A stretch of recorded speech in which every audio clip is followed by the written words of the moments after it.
Salut à tous, c'est The Blatt. Aujourd'hui, on se retrouve pour une nouvelle vidéo pour vous présenter une machine.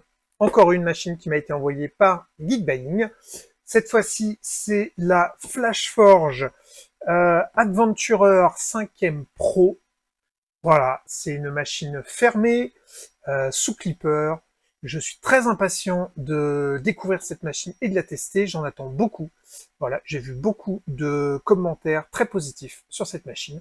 Donc je suis très impatient. Eh bien écoutez, on ne perd pas plus de temps. On se retrouve tout de suite après ça pour le déballage.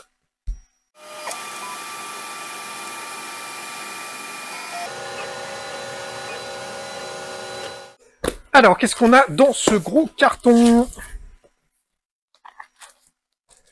Petite pochette avec une clé USB de chez SanDisk. Et après, les papiers de garantie, le manuel de démarrage rapide. Hop. Alors, qui nous dit quoi d'ailleurs? Comment ouvrir la boîte? On enlève les morceaux de carton.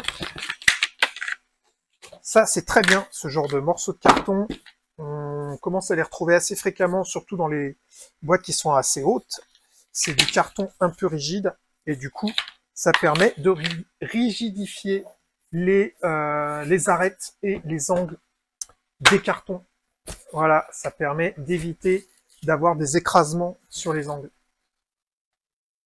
Une première mousse. Hop. Et ensuite, on a la machine dans son petit sac. Alors là, ça va être sympathique. Allez. Les bestiaux. Voilà, et ben écoutez, en dessous, il nous reste quoi? De la mousse. Donc, on peut mettre le carton de côté. Et voilà la bête. Hop là.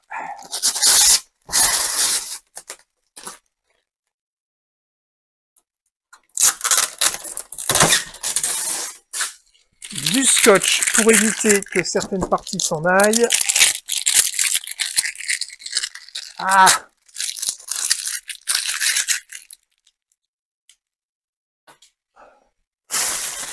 De la protection. Ça, c'est le panneau supérieur. Alors, c'est une machine, du coup, qui peut être complètement fermée. Ce qui est plutôt pas mal pour les... Ce qui est plutôt pas mal pour les filaments un petit peu techniques, genre ABS, qui ont besoin d'avoir une température constante au niveau de l'impression. C'est l'intérêt de ces machines à chambre fermée.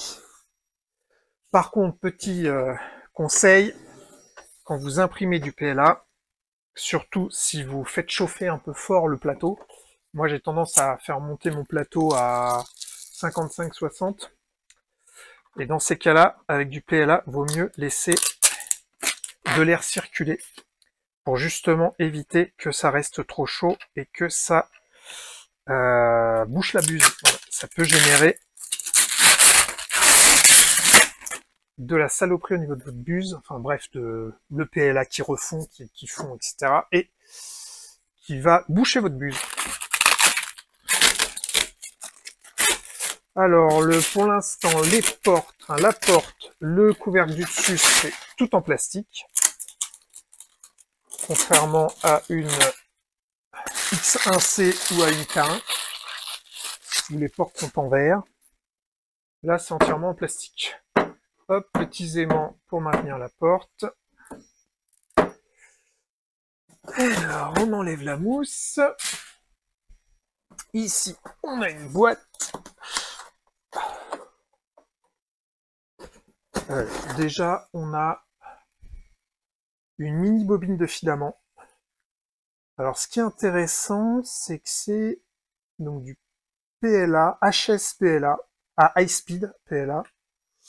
Burnt Titanium. Et en fait, c'est une couleur pailletée, irisée pailletée. C'est original d'avoir ce genre de filament en filament de test. Surtout qu'il me semble que le filament irisé et pailleté, enfin moi en tout cas sur la X1C, j'ai souvent des problèmes de solidité avec le filament irisé. Je crois qu'il faut l'imprimer plus lentement. Donc à voir. Et puis le pailleté, il me semble aussi que ça peut boucher les buses de 0,4. Comme tout filament chargé en quoi que ce soit, chargé en bois, chargé en fibre de carbone, etc. Hop, la prise. Bon, est-ce que je vais arriver... Alors, comment est-ce qu'ils nous disent qu'on doit enlever ça? D'abord ça, on enlève tout. Ah, ok, il y a du... Alors, on enlève celui-là. Ensuite, on passe tout ça comme ça.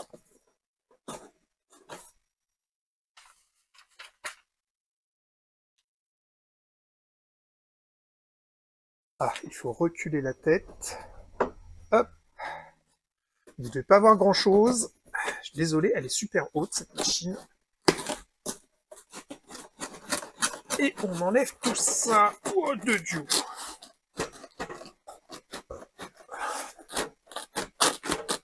Une mousse en plusieurs parties, ça aurait été pas mal, les gars. Hop. Est-ce que je vais arriver à enlever, oups, ce foutu petit carton? Allez, viens là.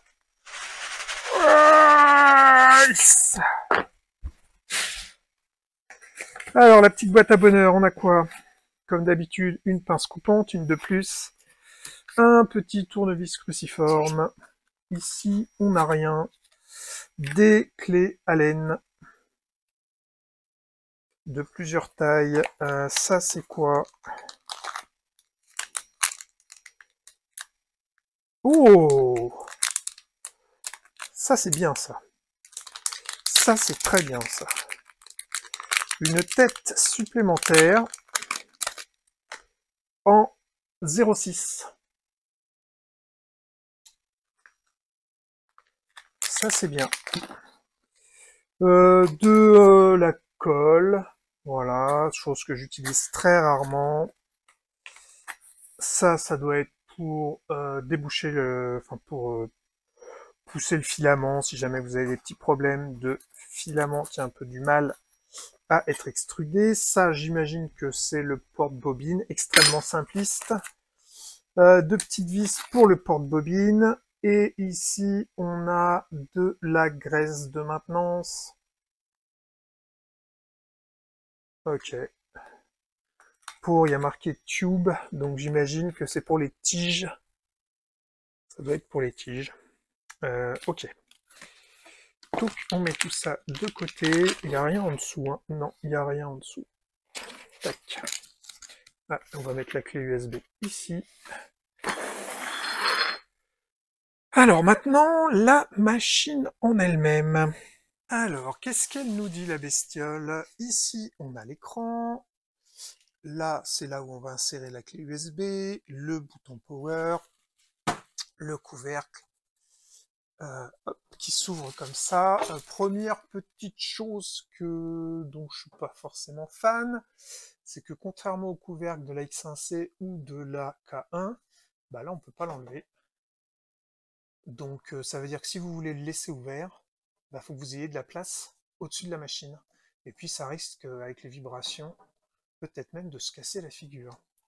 Donc à voir, sachant que j'imprime principalement du PLA, ça va peut-être me gêner cette histoire.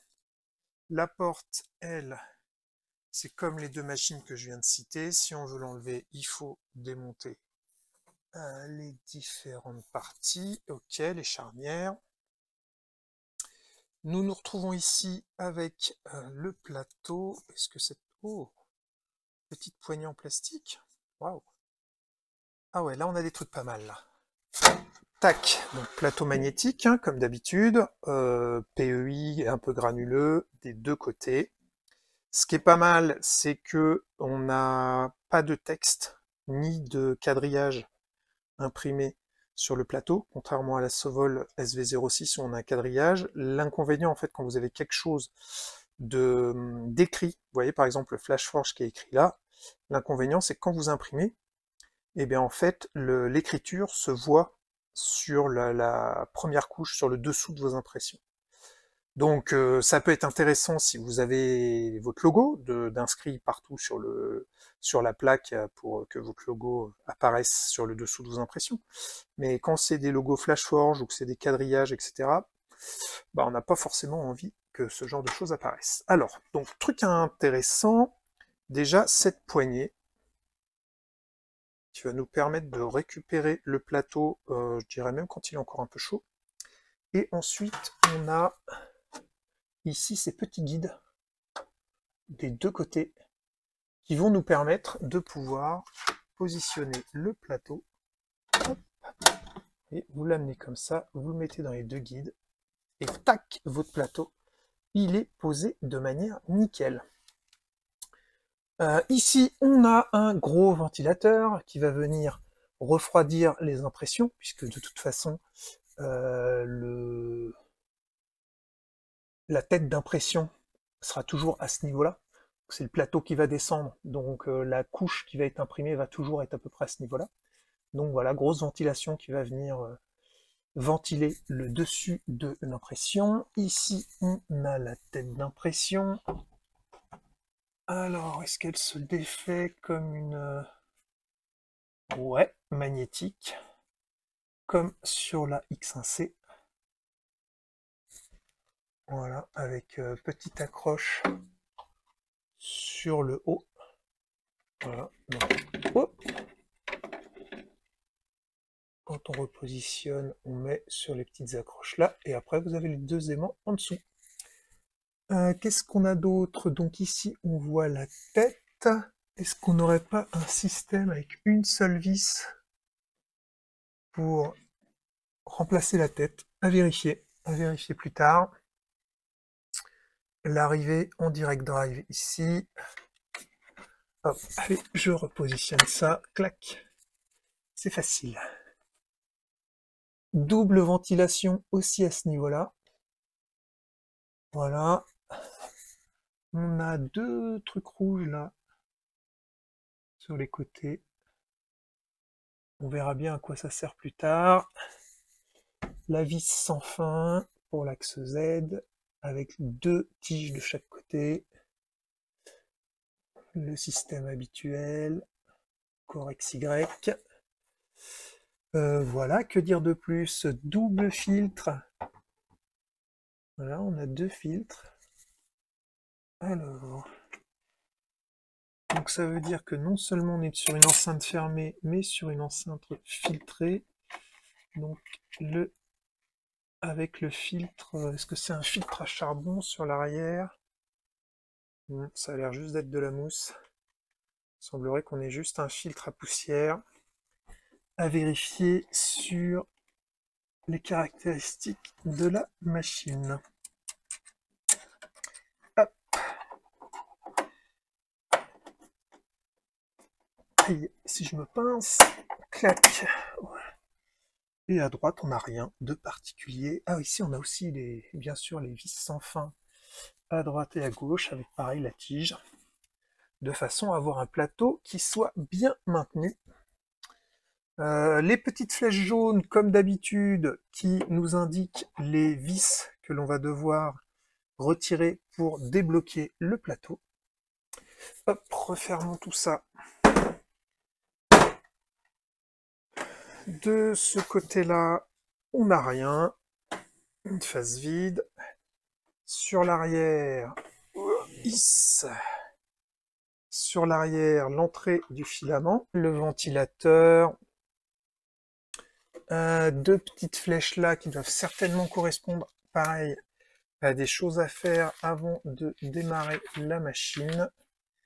C'est tout simplement les pas de vis pour venir mettre en place le porte-bobine. Ce qui est logique, il est près de l'entrée du filament. Ici, je sais pas ce que c'est. Peut-être l'évacuation de l'air filtré. Et en bas, prise Ethernet, fuse modèle. Donc là, ça nous dit qu'on est bien en 250 volts. La prise secteur, le bouton d'allumage. Voilà, et de l'autre côté, là, on n'a rien. Donc voilà, on a fait le tour. Et si on regardait le dessous, et voilà, le dessous de la bête, avec des courroies qui servent à faire monter et descendre l'axe Z, et cette partie grise avec cette partie noire qui doit certainement nous servir à tendre la courroie. Hop là! Et ben on a fait le tour de la bête. On a fait le tour de la bête. Maintenant, il n'y a plus qu'à dévisser les vis, mettre en place le porte-bobine, allumer la machine et la tester. Et la bête se réveille.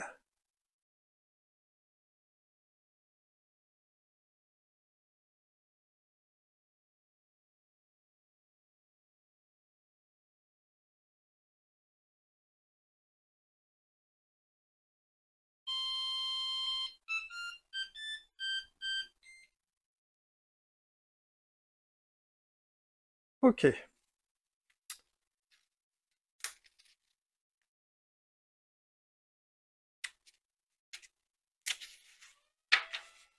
Donc, petite phase de paramétrage. Comme d'habitude, on se met en français. Vérifiez que vous avez retiré les attaches qui fixent l'extrudeuse et qu'il n'y a aucun corps étranger ni sur ni sous la plateforme. Suivant. Suivant. L'imprimante est en autotest et peut prendre quelques minutes. Retour à la position repos en cours. Ok, nivellement en cours. Nivellement qu'on va passer en accéléré pour éviter de perdre trop de temps. Donc c'est un nivellement par contact de la buse sur le plateau. Et évidemment, il se fait en de nombreux points sur le plateau. De l'avant du plateau vers l'arrière du plateau, comme d'habitude. Une fois tout le paramétrage fini, j'ai donc inséré le filament qui était fourni avec la machine pour lancer le Benchy qui était sur la carte mémoire de la machine. Donc cette première impression a rapidement tourné au fiasco puisque le Benchy s'est décollé du plateau. Et donc en regardant l'écran de contrôle de la machine, je me suis rendu compte qu'il imprimait en 35 degrés température du plateau. Et c'est sûr que c'est un peu léger, 35 degrés pour imprimer. Alors, normalement on peut imprimer du PLA sur plateau froid, hein, mais c'est vrai que moi je préfère imprimer en 55 degrés. Ça assure une accroche beaucoup plus performante. Et c'est d'ailleurs ce qu'on voit là maintenant sur la vidéo. J'ai relancé l'impression.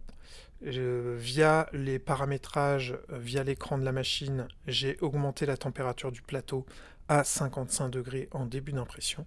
Et du coup, là, l'accroche était très bonne. Aucun problème de décrochage du Benchy sur le plateau.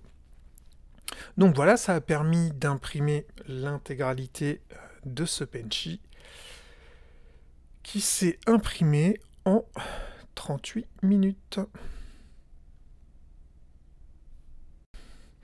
On part maintenant sur un test d'un autre fichier qui sert de fichier test de bench, le Kali Dragon. Donc cette fois-ci, évidemment, je suis passé par le slicer, puisque ce petit dragon n'était pas dans la carte mémoire de base. Je l'ai slicé via Orca Slicer. Voilà, aucun problème pour installer la machine sur Orca Slicer. Elle a été trouvée sans problème dans les différentes machines. Et là, j'ai dû faire j'ai décidé de faire un changement de filament pour voir comment ça se passait. Et en fait, c'est assez simple. Comme vous le voyez, on a juste à couper. Il n'y a même pas d'éjection du filament. On coupe le filament qu'on veut retirer. On enlève la bobine. Hop, on met la nouvelle bobine en place. Tout simplement, voilà, on charge le filament dans le tube TPFE de chargement. Et ensuite, alors évidemment j'avais fait une pause pendant l'impression. Donc voilà, on fait venir le filament jusqu'à la tête d'impression. Et puis là maintenant, on a juste à cliquer sur charger, donc au niveau du menu du filament. La buse va chauffer. Et une fois que la tête sera à température, on va voir le filament restant qui va être entraîné par l'extrudeur. C'est un peu flou là, j'en suis désolé. Voilà, on attend que le filament soit entraîné par l'extrudeur. Allez, voilà, vous le voyez, il est en train de rentrer dans la machine, enfin dans l'extrudeur. Et là, vous avez juste à insérer le nouveau filament qui va en fait suivre le filament d'avant. Alors vous avez un petit peu de temps, hein. Donc de toute façon vous entendrez quand il n'y a plus de filament, ça fait un petit bruit. Donc là on a le gris qui est en train de se purger. Et on va voir arriver le rouge translucide. Voilà, on voit que le gris commence déjà à se colorer. Et là on a le rouge translucide qui arrive. La machine purge bien, comme ça on est sûr d'avoir un filament qui a la bonne couleur. Et une fois que la machine a fini de purger, on enlève la purge et maintenant on n'a plus qu'à faire un résumé sur l'impression. Donc on retourne sur la fenêtre, sur le home, et là on n'a plus qu'à appuyer sur play. Et ça va relancer, voilà, reprendre l'impression, ok, et ça va relancer l'impression avec le nouveau filament. C'est vraiment ultra simple. J'aime bien ce système. Je coupe, j'enlève le filament, du coup ça fait une étape de moins où vous pouvez avoir une panne. Vous voyez, si vous, enfin, sur certaines machines où ça va d'abord rétracter le filament avant de pouvoir le réinsérer, bah vous pouvez vous retrouver avec une erreur lors de la rétractation du filament, alors que là, voilà, vous avez juste à couper et après le filament, il est extrudé, vous mettez le nouveau filament et c'est parti. Ça a vraiment le mérite d'être super simple au niveau de la mise en place du changement de couleur. Donc voilà, là on voit que le changement de couleur s'est très bien passé, transition impeccable. Et on n'a plus qu'à attendre que notre petit dragon se termine tranquillement. C'est pas forcément du plus bel effet, mais bon, c'était juste pour faire le test de changement de couleur en cours d'impression. Et Loal a terminé. D'ailleurs, les 38 minutes, c'était pour lui. Le Benchy, si mes souvenirs sont bons, c'était 21 minutes, je crois. On va maintenant revenir sur l'ordinateur, parce que je vais profiter de cette review pour vous montrer comment imprimer, enfin comment faire des pauses, insérer des pauses lors de l'impression via Orca Slicer. Donc ce modèle, j'ai envie de l'imprimer en plusieurs couleurs différentes. Et donc du coup, il va falloir que j'insère des pauses à des moments précis.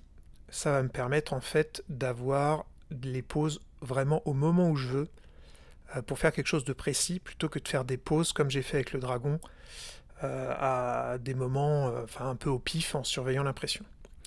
Donc là, ce que je fais, je lance une première découpe et ensuite je vais pouvoir me déplacer couche par couche et m'arrêter aux endroits où je vais vouloir en fait insérer une pause. Voilà, donc là on voit bien le déroulé couche par couche. Donc je vais d'abord faire des premières couches qui vont être d'une certaine couleur. Là je clique droit sur le petit rond qui représente l'endroit où je suis et je fais ajouter une pause. Voilà, et du coup maintenant quand je vais repartir, ça sera, enfin il y aura une pause et après je vais pouvoir changer de filament et réinsérer du filament d'une autre couleur. Hop, je continue mon déroulé. Vous voyez qu'il y a en orange, il y a la pause qui est indiquée. Donc là, je vais monter jusqu'à l'endroit où je veux faire une nouvelle pause. Donc vous voyez, je peux vraiment précisément choisir à quel moment je veux que ça soit une pause. Est-ce que je veux que ce soit pendant l'arrondi, avant? Donc c'est vraiment à la couche près que vous allez pouvoir insérer vos pauses. Donc vous allez pouvoir faire ça de manière très précise. Donc voilà, là j'ai fait déjà trois pauses. Je vais en faire une quatrième pour le dernier changement de couleur.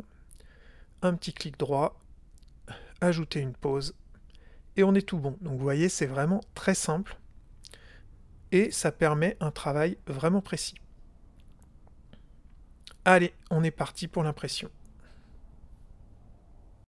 Alors j'ai un peu raté mon début, donc vous voyez qu'il y a déjà une première couleur tout au fond, puis un changement de couleur. Hop, l'impression s'est mise en pause, puisque je lui ai demandé de se mettre en pause. Donc maintenant, je vais faire comme avec le dragon. Je clique sur le filament, sur la bobine de filament. Là, je tire sur mon tube TPFE.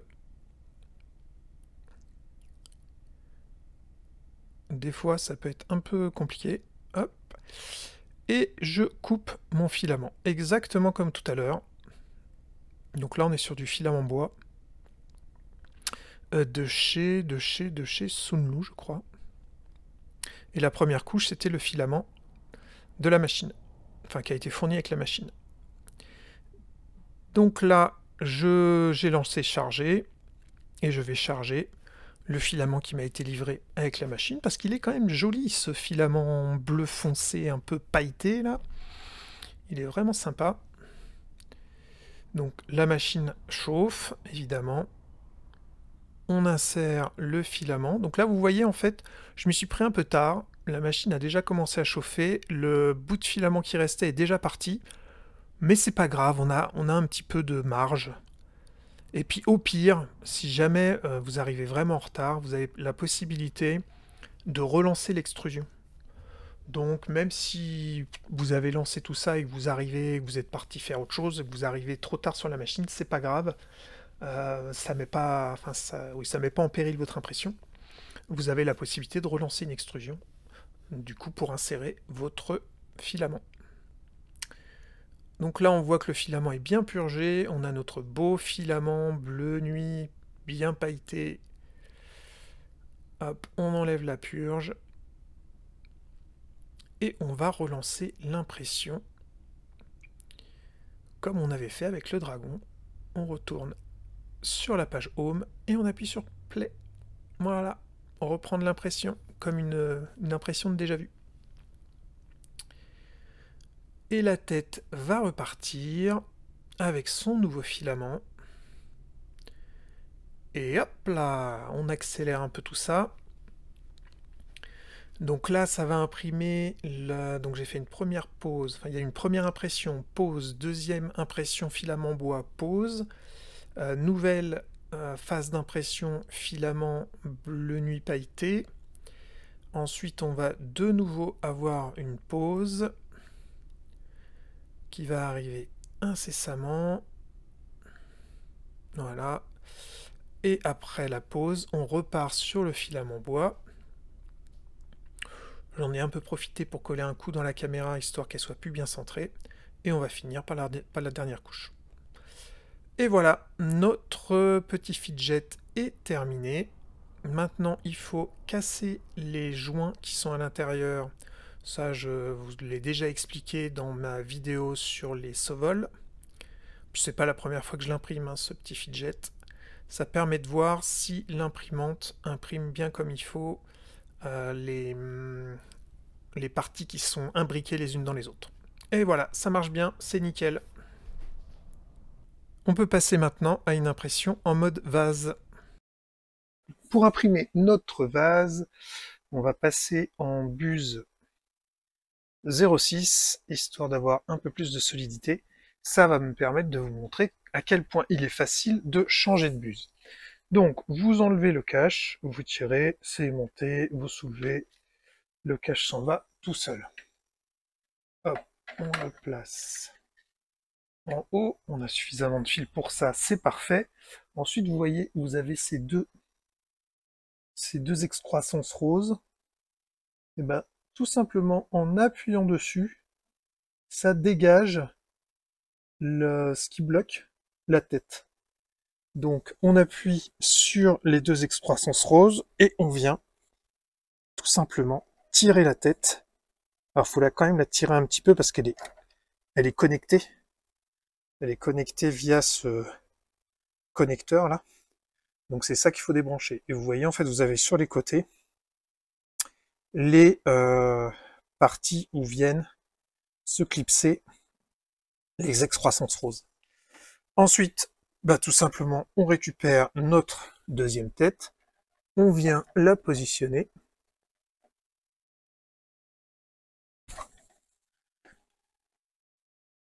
Hop. On appuie de nouveau sur les deux excroissances. Et on vient brancher la tête. Voilà, et on vérifie que c'est bien clipsé, c'est parfait. Et on peut remettre notre capot.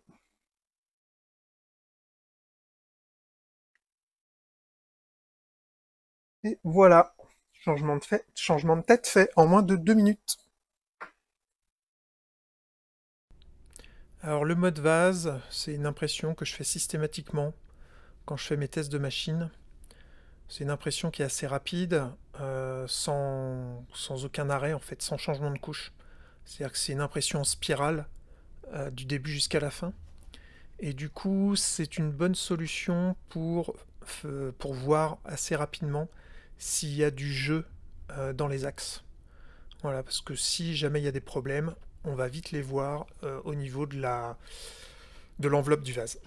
C'est un vase que j'ai créé via l'outil vase dans Makerware. Voilà, le site de création d'objets 3D de Bamboo Lab. Et voilà, notre vase est terminé. Aucun problème, pas de défaut notoire. Donc ça prouve que au niveau de l'axe Z, mais aussi de l'axe Y, et aussi de l'axe X d'ailleurs, qu'on n'a pas de problème, pas de courroie détendue, etc. En parlant de problème, sur l'impression suivante, là vous voyez une très belle première couche. Eh bien, cette très belle première couche n'a pas empêché un bon gros problème de décollement. Voilà, j'ai fait plusieurs tests d'impression et rien à faire, avec colle, sans colle, 55 degrés, ça ne voulait pas accrocher. Du coup, ce que j'ai fait, j'ai viré le plateau magnétique de la Flashforge et j'ai inséré le plateau magnétique que j'avais en PEI doré, que j'avais acheté en fait pour la Ender 3 SE, parce que j'étais pas fan du tout de leur plateau. Et avec ce plateau-là, plus aucun problème d'accroche. Donc vous voyez mon petit pot de fleurs Bouddha, c'est très bien imprimé une fois que j'avais installé ce plateau. Et puis après, de toute façon, j'ai gardé ce plateau-là, j'ai fait toutes mes impressions avec. Donc là, un nouveau test d'impression sur c'est la Moon City ou City Moon. Voilà, qui est aussi un très bon test d'impression, parce qu'il y a plein de porte-à-faux, il y a plein d'angles, il y a plein de petites parties qu'on voit. Bon, alors voilà, là c'est un petit peu les défauts, certainement d'une impression trop rapide ou d'un problème de refroidissement. Mais j'ai quelques parties arrondies en porte-à-faux qui sont pas très belles. Mais c'est pas comme ça partout. Ici on voit que c'est propre par contre, contrairement à la base. Et pareil, tout en haut, on voit que c'est propre. Donc je pense que la base a dû s'imprimer trop vite. Sinon, très peu de stringing sur les petites parties donc où ça imprime très vite et où ça passe très vite d'un point à un autre. On peut avoir du stringing à ce niveau-là, là il y en a très peu. On voit au niveau du pont aussi que le porte-à-faux, enfin les hangover, comment est-ce qu'on dit en français, enfin bref, les ponts passent très bien.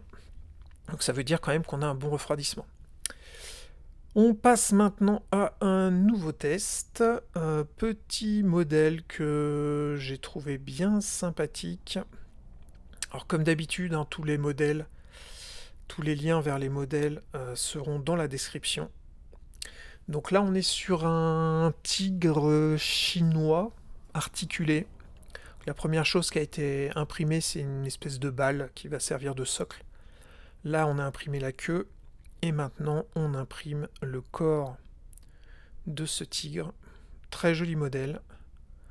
Une impression de très très bonne qualité. Aucun problème au niveau des articulations.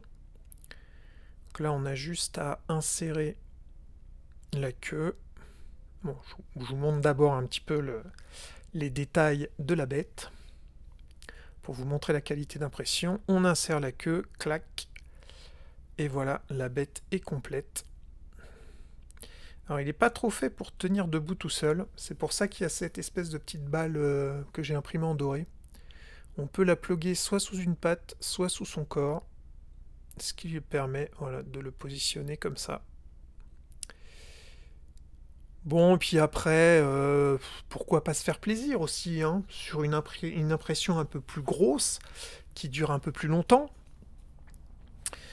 Voilà, vous la reconnaissez, la Master Sword de Link. Donc ça, c'est juste la garde, imprimée en violet, violet satiné, rendu vraiment extraordinaire. Là, la lame en métal, et le rendu est vraiment super propre, hallucinant. Et nous voilà arrivés à la conclusion de cette vidéo. Que dire? Que dire si ce n'est que je suis super content de cette petite machine, enfin petite, pas si petite que ça. Cette Adventurer 5M Pro, je l'adore. Voilà, c'est dit, je l'adore. Alors je dis pas qu'elle est exempte de défauts, hein, elle a quelques petits défauts, mais de manière générale, super qualité d'impression, rapide. Plein de petites choses qui sont pratiques, qui font que elle est pratique d'utilisation.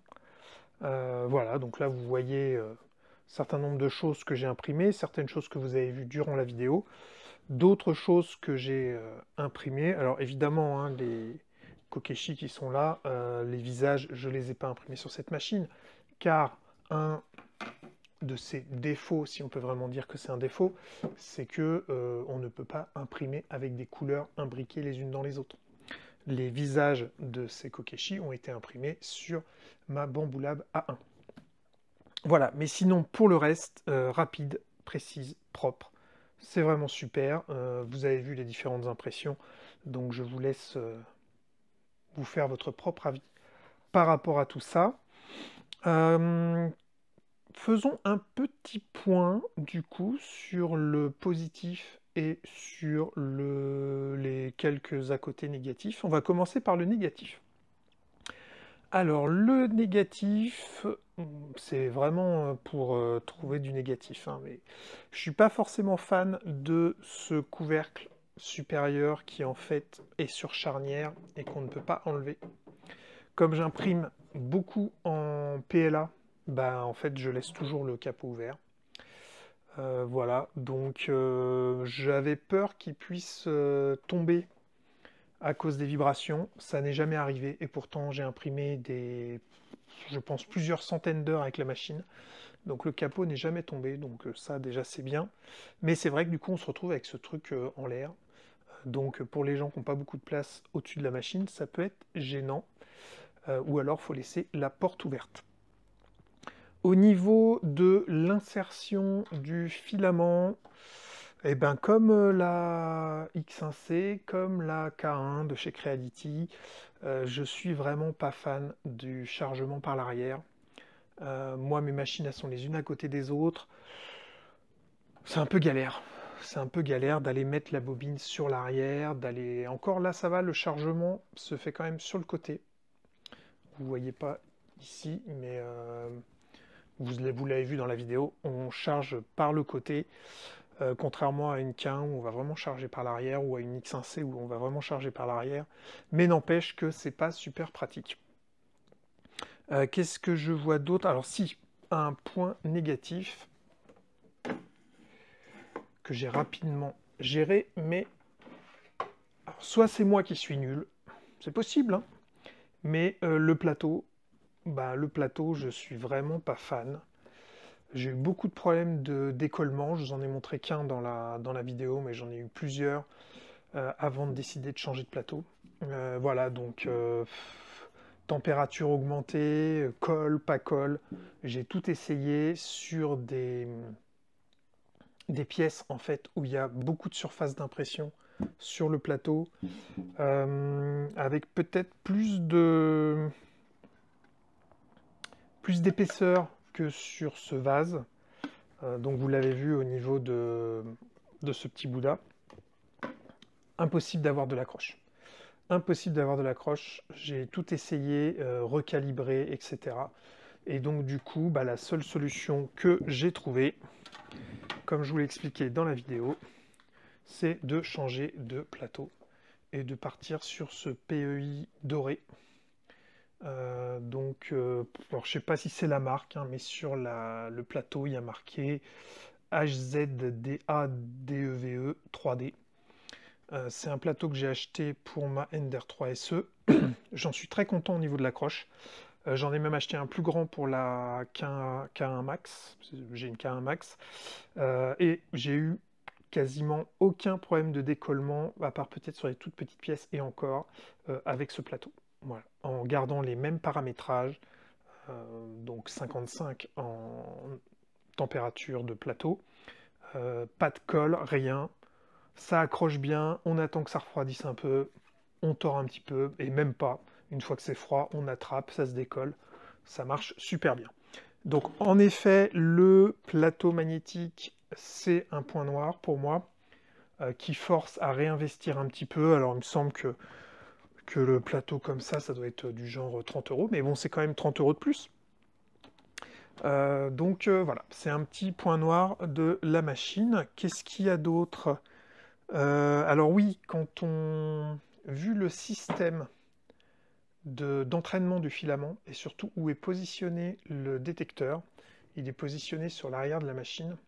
Donc on a le filament qui rentre dans un premier tube TPFE, qui vient ensuite dans une boîte en haut à l'arrière de la machine, qui est en fait le détecteur de filament, qui ressort ensuite sur le deuxième tube TPFE, qui vient après à la tête, au niveau de la tête. Alors, point positif, c'est qu'au niveau de la tête, vous n'avez pas le tube TPFE, il n'est pas bloqué. Il est juste inséré dans le trou en haut de l'extrudeur, mais il n'est pas bloqué comme sur une K1 ou sur une X1C.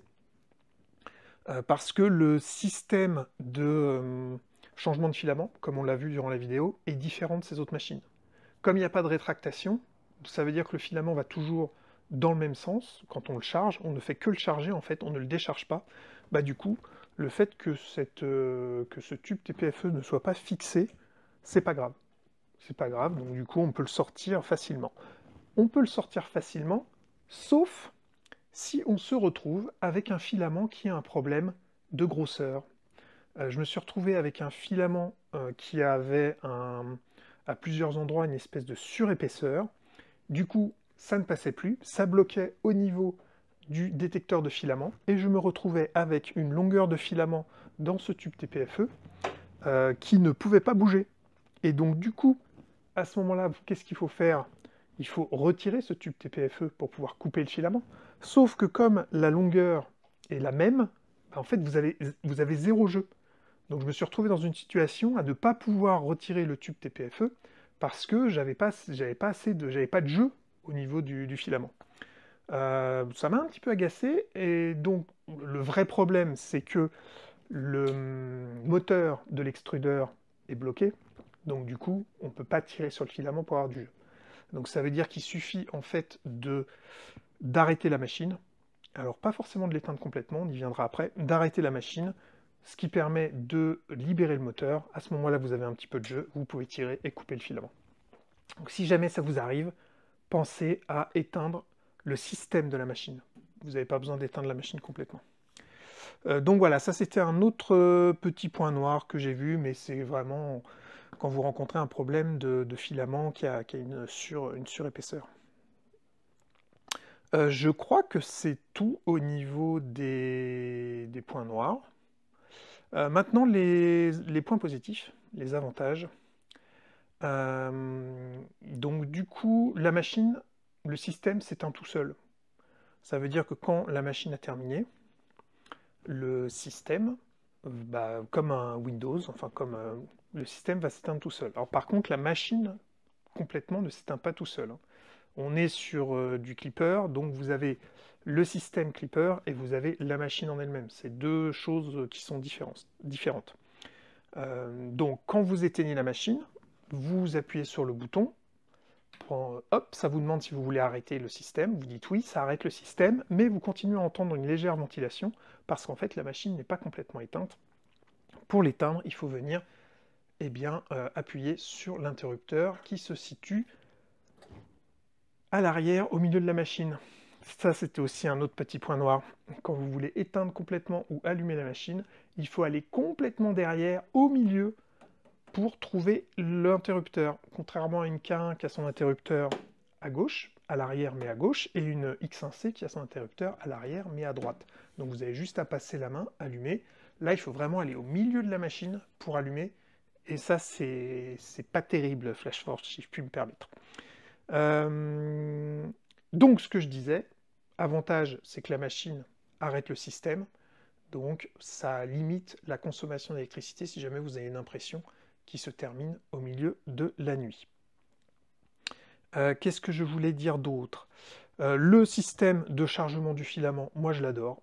Déchargement, chargement, hop, je coupe mon filament, ça, je fais charger, ça chauffe, le filament rentre, je mets la suite, c'est génial, ça marche super bien.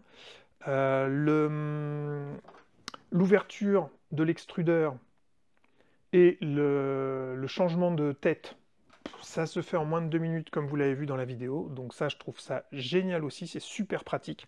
Vous passez de 0,4 en 0,6, hop hop hop, ça se fait en 2,2, c'est génial. La solidité de la machine, la rigidité de la machine est vraiment bonne. Pour tout vous dire, j'ai emmené la machine, elle a fait...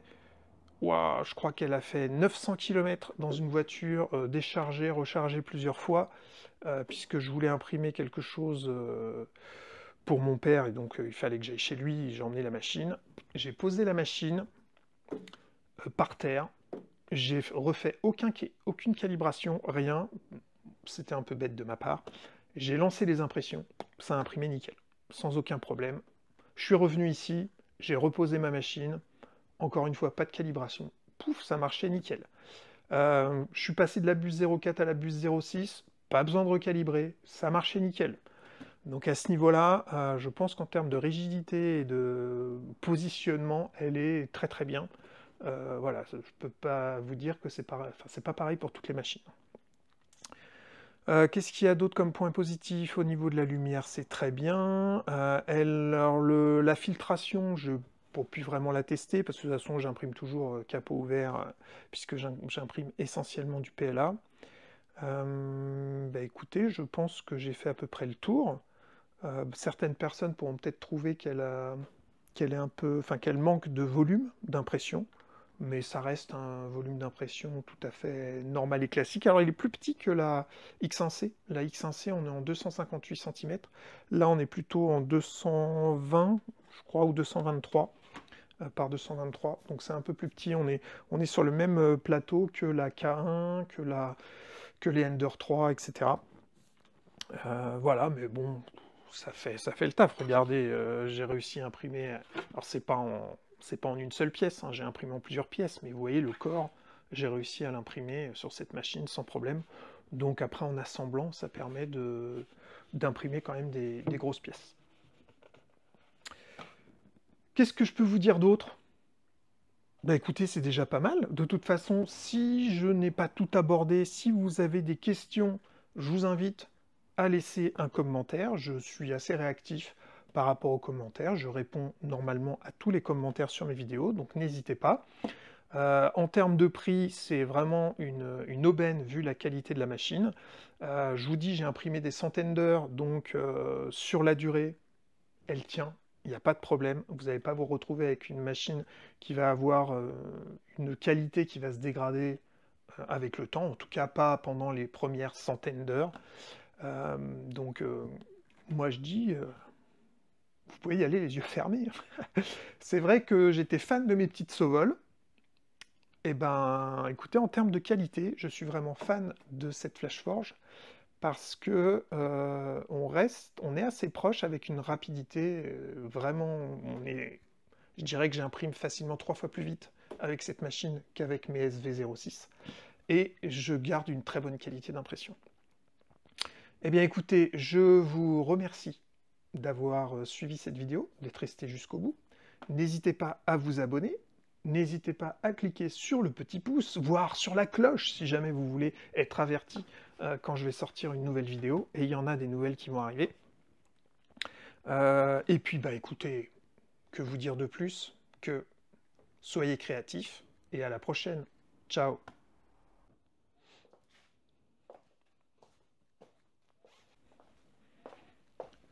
Hop, hop, hop, hop, j'allais oublier. Je remercie Geekbuying, quand même, c'est quand même eux qui m'ont envoyé la machine. Donc, merci à eux. Je suis très content de ce partenariat, entre guillemets, que j'ai avec Geekbuying. Ils me laissent vraiment complètement libre sur mes vidéos. Voilà, donc c'est super. Dans la description, comme d'habitude, le lien vers les différents objets que j'ai imprimés et un lien pour acheter cette machine avec une réduction. Allez, bye!